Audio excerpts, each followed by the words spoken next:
The second step is to understand who your customer or your end user is. Mhm. And in this case, because we have a laptop company, we actually identified three main personas. The first one is Mr. John Tila. He's 43 years old. He's a busy executive. He does a lot of traveling between his sites and headquarters. And his focus is really on building relationships, building his network. And he really needs a laptop with business grade capabilities. So it needs to have that long battery life.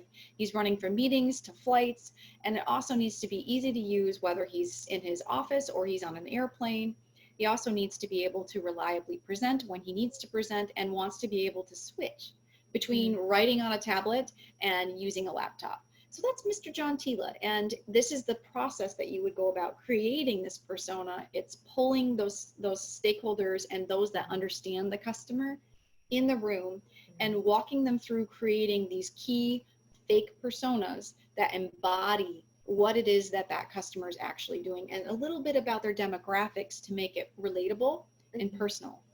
Yeah, I agree, and it's such an important thing. Some people skip this step. A lot of organizations think that they know their customer. They think that they have enough of a relationship or an understanding, but really developing these personas helps everybody on the team to remember the user and the customer that they actually are trying to develop a product for. So we've created a couple of other personas, which is typical. Normally, there's not just one customer. Usually, we see at least a couple of other secondary personas for so for example, with this laptop, we thought that a student and also a gamer would be other personas or other customers, users that we might need to think about as we're developing the product.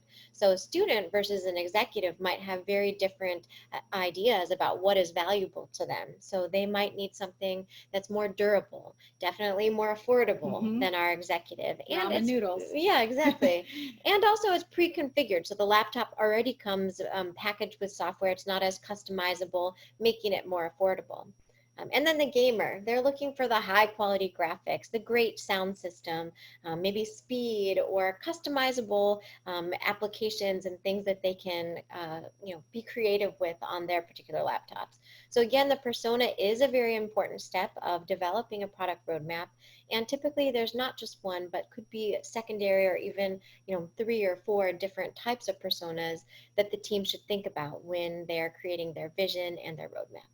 Typically the one that is the primary persona is maybe the one Mhm. you're getting the most revenue from, Right. the one that you're providing the most value to. So in this case, while we're making a laptop that can be sold to multiple demographics, Mhm. perhaps the laptop we're producing will be most profitable for our business executives.